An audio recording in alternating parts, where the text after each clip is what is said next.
Welcome and thank you for watching this presentation on the Free Society Initiative, a roadmap for the Tea Party movement in support of liberty. This video is produced by the Liberty Street Tea Party, and the opinions presented here do not necessarily reflect the views of any other Tea Party organization. In Part 1, we examined the various political labels that we use to identify ourselves and others. We also looked at how those labels contribute to how we compartmentalize issues into fiscal and social buckets, and how the political parties and media use these labels to their benefit. Last, we looked at the very mixed messages that have been offered by recent leaders, specifically those leaders who wore political labels that allegedly supported capitalism and liberty. We are now witnessing the results of that failed approach and misplaced trust. In Part 2, we will examine 5 steps on the roadmap to establishing a free society. A society that was originally envisioned by our founding fathers when they drafted the Declaration of Independence, then struggled to fight through a long and brutal military campaign against a tyrannical government, in order to ultimately establish the Constitution and Bill of Rights. Now, over 230 years later, what does our roadmap to a free society entail? The first step on the roadmap to a free society is that we patriots must free ourselves from all of the meaningless labels that political parties and pundits use to divide and conquer us. These labels and their ever-shifting definitions are a distraction from focusing on the core ideologies that we really need to be aware of. Because at the root of all the political demagoguery, there are only 2 ideological isms that matter. And they are the 2 that have been there from time immemorial. And no, they're not conservatism and liberalism. Rather, these are individualism and collectivism. So let's take a closer look at and define each of these ideologies in more detail.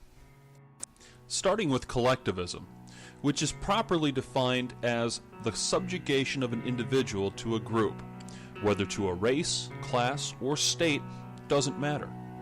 Collectivism holds that man must be chained to collective action and collective thought for the sake of what is called the quote-unquote common good, or public good, or the ever-popular what is in the best interests of children. Now, it's interesting to note that the definition of collectivism segregates people by race, economic class, or geographic location, any one or a combination of them. And Democrats, Republicans, even liberals and conservatives all venture into collectivist ideology when promoting government policies designed for the collective benefit of any of these segregated groups, or the American society at large. Specifically, during the last election cycle, both Republican and Democrat candidates spoke often about quote-unquote protecting the middle class, which is just one of many concrete examples of how even Republicans concede the class warfare argument in favor of collectivism. Why not protect all people, not just a particular class? In a similar fashion, Republican governors who advocate for the federal government to subsidize rebuilding of their state after a disaster strikes are in essence making the same collectivist argument that Democrats use to advocate preferential policies based on race, such as affirmative action. Now let's examine individualism. Individualism holds that a civilized society, or any form of cooperation or peaceful coexistence among men, can only be achieved on the basis of individual rights, and that a group, as such, has no rights other than the individual rights of each of its members. So in other words, contrary to George H.W. Bush's premise that we saw in Part 1, that we are a quote-unquote nation of communities, the truth is that our founders, particularly Thomas Jefferson, established the United States of America as a nation based on the rights of individuals. Recognition of individualism is crucial if America is ever going to return to reestablishment of liberty as it was envisioned by the founders, particularly in the Declaration of Independence. As we have seen over decades of both Republican and Democrat leaders, both perpetuate the collectivist myth that there is a special group that deserves preferential treatment by the government, and that group is typically referred to as minorities. However, philosopher Ayn Rand properly defined the smallest minority as, quote, the individual, not some group of people that share a genetic lineage or some other special interest. She rightly stated that no one can genuinely support minorities if they support violation of an individual's rights. To summarize, until there is an acceptance of individualism, we will continue to see both parties use the collectivist tactic of the common or public good as a sledgehammer to crush our unalienable rights to life, liberty, property, and the pursuit of our individual happiness. How can we know this? Well, we have a 100-year track record to learn from. The past century of collectivist ideology in both parties has pushed this freedom needle steadily in the wrong direction. Since the turn of the 20th century, Republican leaders have typically professed support for free markets and liberty, but then steadily implemented more and more government regulatory controls. Democrats have recently taken that approach even further and have now moved the needle into a zone where repression of individual rights is increasing, seemingly on a daily basis, which makes the objective of this Free Society initiative challenging, to say the least, because it requires us to move the needle in a completely different direction.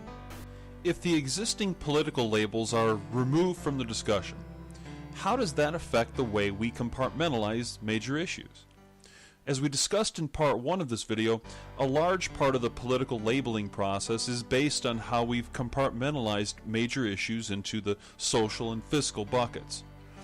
So the next step on the roadmap to free society is to understand that there is no difference whatsoever between fiscal and social issues. And this becomes clear when you ask yourself two critical questions.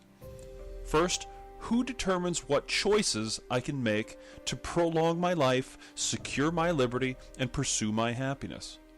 Do I make those decisions, or do I allow someone else to do that for me? And the second question is, who determines how much property I can accumulate, how I should utilize it to prolong my life, secure my liberty, and pursue my happiness? Do I make those decisions, or do I allow someone else to do it for me? You see, if you believe in individualism and individual rights, then the answer to both questions is you. You make those decisions. Any other answer to either of those questions inevitably leads to collectivism, where someone else is in control of your life, choices, and property. In collectivist ideology, this control can vary from totalitarian dictatorships to a more seemingly benign form such as socialism. Throughout human history, we have seen all of those variations of collectivist regimes. In fact, individualism's only victory in thousands of years of organized society was, in fact, the founding of the United States of America. America's founders did not envision or promote some sort of kinder, gentler monarchy than King George's regime. If that was all that was on the table, it's unlikely that the colonists would have even fought, let alone struggled to win their independence from the monarchical and theocratic variation of collectivism that had pervaded England in the 18th century. In fact, the leaders of the American Revolution were knowledgeable enough about collectivism throughout the ages that they provided forethought to future generations of American leaders.